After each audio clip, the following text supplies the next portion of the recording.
BA भाग तृतीय के प्रिय बच्चों, इससे पूर्ववर्ती वीडियो में आपने यह सुना था कि अनंत वर्मा ने अपने वृद्ध मंत्री वसुरक्षित से जो उपदेश सुना था उसे उसने अपने निवास में रानियों के समक्ष बताया। उसी समय वहाँ उपस्थित उसका जो एक सेवक था जिसका नाम विहार भद्र था, उसने ये सारी बातें सुन ली। उन सारी बातों को सुनने के बाद वह दुष्ट जो मंत्री था, विहारभद्र नाम का जो सेवक था, उसने उस वृद्ध मंत्री के द्वारा दिए गए उस श्रेष्ठ उपदेश को नकारते हुए, चूंकि वह जानता था कि अनंत वर्मा विलासी व्यक्ति है, अगर मैं उसको इन सब बातों का खंडन करके अच्छी बातों का और विलासिता की बातें कहूँगा तो उसे अच्छी लगेगी, यह सोच करके वह किस प्रकार से अपनी बात को अनंत वर्मा के सामने कह रहा है और अपने वृद्ध मंत्री के द्वारा दिए गए श्रेष्ठ उपदेश को वह खंडित कर रहा है। हम उसी प्रसंग को लेकर के आज फिर उपस्थित हुए हैं। आइए हम उस प्रसंग को सुनते हैं। वह कह रहा है कि दैवानुग्रहेण यदि कश्चित् भाजनम भवति विभूतेः तम अकस्मादुच्चावचहि रूप प्रलोभने कदर्थयन्तः स्वार्थं साधयन्ति धूर्ताः तथा हि केचित् प्रेत्य किल लभ्यैः अभ्युदयातिशयैः आशाम् उत्पाद्य मुण्डयित्वा शिरः बद्ध्वा दर्भरज्जुभिः अजिनेन आच्छाद्य नवनीतेन उपलिप्य अनशनं च शाययित्वा सर्वस्वं स्वीकरिष्यन्ति। तेभ्योऽपि घोरतरः पाखण्डिनः पुत्रदार शरीर जीवितानि अपि मोचयन्ति। यदि कश्चित् पटुजातीयो नास्ये मृगतृष्णिकाये हस्तगतं त्यक्तुमिच्छेत तमन्ये परिवार्य आहुः एकामपि काकिनीं कार्षापणलक्षम् आपादयेम शस्त्रादृते सर्वशत्रून् घातयेम एक शरीरमात्रम् अपि मर्त्यं चक्रवर्तिनं विदधीमहि यदस्मदुद्दिष्टेन मार्गेण आचर्यते इति। वह धूर्त मंत्री सेवक कह रहा है, महाराज, यदि भाग्य की कृपा से कोई व्यक्ति ऐश्वर्य का पात्र हो जाता है तो उसे अकस्मात अनेक प्रकार के प्रलोभनों से तंग करते हुए धूर्त लोग अपना स्वार्थ सिद्ध करते हैं। जैसे कोई धूर्त मरने के बाद मिलने वाले प्रचुर ऐश्वर्यों की आशा दिलाकर, सिर मुंडवाकर, कुश की रस्सी से बांधकर, मृग चर्म से ढककर, मक्खन से लेप करके, निराहार सुलाकर उसका सारा धन ले लेते हैं। उनसे भी अधिक भयंकर पाखंडी लोग उसे स्त्री, पुत्र, शरीर और प्राणों से भी अलग कर देते हैं।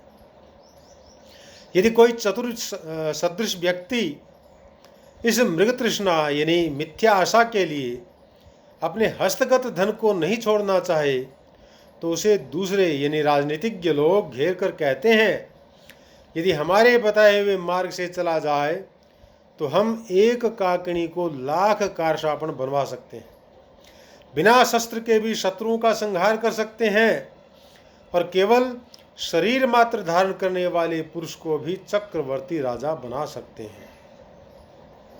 इस प्रकार से उस धूर्त विहारभद्र नाम के सेवक ने राजा को जो उपदेश दिया गया था उसका खंडन करके और गलत बातों की उन्मुख करने के लिए वह प्रयास करना शुरू कर दिया है। यहाँ कुछ खास शब्दाएं हैं, उनको भी हमें समझ लेना चाहिए। देव ये संबोधन है, हे महाराज, हे राजन। इसका मतलब ये है, यदि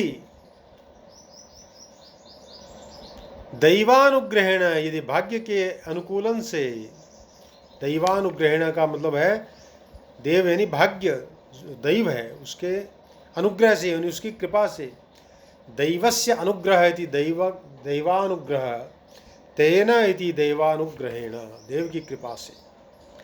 यदि कश्चित् भाजनम भवति विभूतेः, यदि कोई व्यक्ति ऐश्वर्य का पात्र हो जाता है, तम अकस्मात, उसको अचानक, अकस्मात अनेक प्रकार के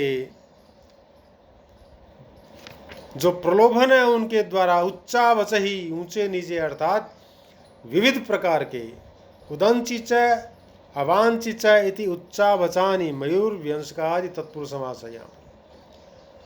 तृतीयांत है ये, तो उच्चावच ही यानी ऊंचे नीचे अर्थात विविध प्रकार के, अनेक प्रकार के उपप्रलोभन ही, लालचों से, उपप्रलोभन का मतलब लालच जो है उनसे, कदर्थयंत है, पीड़ित या तंग करते हुए, कुत्सिता अर्थ है इति कदर्थः, प्रादि तत्पुरुष समास है यहाँ पर। कदर्थम अर्थयंत इति यानी कदर्थ उपद पूर्वक यहाँ पर निजंत जो धातु उसको लट लकार के स्थान पर क्षत्रिय प्रत्यय प्राप्त होकर के कदर्थ यंता ऐसा शब्द बनता है। कुत्सिता अर्थ है इति कदर्थ है। प्रेत्य यानी मौत के बाद, मृत्यु के बाद, परलोक में, प्रत्यामुत्र भवांतरे, अमरकोश में ऐसा कहा गया है, मृत्यु के बाद लभ्य ही, प्राप्त होने योग्य, लभ धातु से यहाँ पर यत प्रत्यय प्रदान किया, उसका तृतीया का बहुवचन का रूप है लभ्य ही। अभ्युदयातिशय ही, ऐश्वर्य की अधिकता से, ऐश्वर्य की समग्रता से, अभ्युदयस्य अतिशयः इति अभ्युदयातिशयः, ते इति अभ्युदयातिशय ही। किल ये एक निपात है, अव्यय है, इसका अर्थ होता है निश्चित रूप से। यहाँ इसका अर्थ मिथ्या भी हो सकता है, अर्थात ऐश्वर्य लाभ की बात असत्य है, यह अर्थ यहाँ पर इससे ही प्राप्त होता है। दर्भ रज्जु भी, दर्भ कहते हैं कुशा को, तो कुशाओं की रस्सी से दर्भ निर्मिता रज्जवः इति, ताभी दर्भ रज्जु भी, मध्यम पद लोपी तत्पुरुष समास है यहाँ पर। अजिनेन, काले मृग के चमड़े से, नवनीतेन, मक्खन से, नवनीत मक्खन को कहा जाता है। अनशनम, भोजन रहित, न असनम न विद्यते असनम यस्मिन कर्मणि तदिति यथा स्यात् तथा, यानी भोजन रहित, नए बहुव्रीहि समास हो गया यहाँ पर। शायित्वा यानी सुलाकर या लेटाकर, शी धातु है यहाँ पर, शींग शयने धातु से त्वा प्रत्यय की प्राप्ति होकर ये निजंत का, निजन धातु से ये रूप बनता है शायित्वा। सर्वस्वम यानी सारा धन, सर्वम च तद्धनम इति कर्मधारय समास है यहाँ पर। स्वीकरिष्यन्ति, आत्मसात कर लेते हैं, स्वीकार कर लेते हैं। घोर तरह, बहुत भयंकर, अधिक भयंकर। अतिशयन घोरा इति घोर तरह, यहाँ घोर शब्द से तरफ प्रत्यय प्राप्त हुआ है। पाषंडिनः यानी पाखंडी लोग, वेद विहित धर्म का परित्याग करके वेद विरुद्ध धर्म का अवलंबन करने वाले जो लोग होते हैं उनको पाखंडी कहा जाता है। यानी पाषंडम विद्यते ऐसामिति, पाषंड से इन्हीं प्रत्यय होने पर यह शब्द बनता है। पुत्र दार शरीर जीवितानि, पुत्राश्च दाराश्च शरीरम च जीवितम च इति पुत्र दार शरीर जीवितानि, ये द्वंद्व समास है यहाँ पर। पटु जातीय, चतुर्ढंग का, पटु प्रकार है पटु जातीय, पटु शब्द से यहाँ पर जातीय प्रत्यय का विधान किया गया है, इसका अर्थ होता है चतुर्ढंग का, पटु जातीय। मृग तृष्णिका, यही मिथ्या आशाओं के लिए कड़ी धूप में, रेतीले मैदानों में होने वाली जो जलधारा है उसकी मिथ्या प्रतीति को मृग तृष्णा कहते हैं। आप कभी धूप में बाहर निकलें तो इसका अनुभव कर सकते हैं, उसी के समान मिथ्या वस्तु के लिए इस शब्द का यहाँ पर प्रयोग किया जाता है। हस्तगतम, हाथ में स्थित, हस्तम गतम प्राप्तम इति हस्तगतम। यहाँ पर द्वितीय श्रितातीत पतित गतात्यस्त प्राप्तापन्न ही सूत्र के द्वारा द्वितीय विभक्ति की प्राप्ति हुई है और द्वितीय तत्पुरुष समास है। यहाँ पर परिवार्य यानी घेर कर परि उपसर्ग पूर्वक व्री धातु को यहाँ पर त्वा के स्थान पर ल्यप आदेश होकर के और यह परिवार्य रूप बनता है। काकिणीम, काकिणी कहते हैं कोड़ी को, कोड़ी 20 कोड़ियों की एक काकिणी होती है, उसको काकिणी को। वराटकानाम दशकद्वयम यत् सा काकिणी, लीलावती में ऐसा कहा गया है, यानी 20 कोड़ियों की एक काकिणी होती है। कार्षापण लक्षम,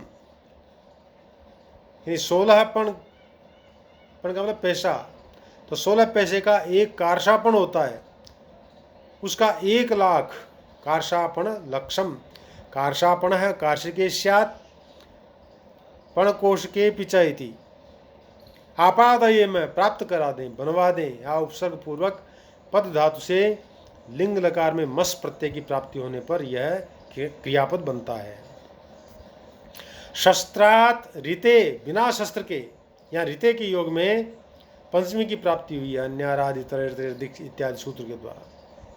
घात ये में मरवा दें, हन धातु से लिंग लकार में मस प्रत्यय जब हम देंगे तो यह शब्द बनता है। एक शरीर मात्रम अपि, जिसके पास केवल शरीर मात्र हो और कुछ नहीं हो, एकाकी। शरीरम एव इति शरीर मात्रम, मयूरव्यंजकादिशम तत्पुरुष समास है। यहाँ पर एकम शरीर मात्रम यस्य स एक शरीर मात्रः तम इति।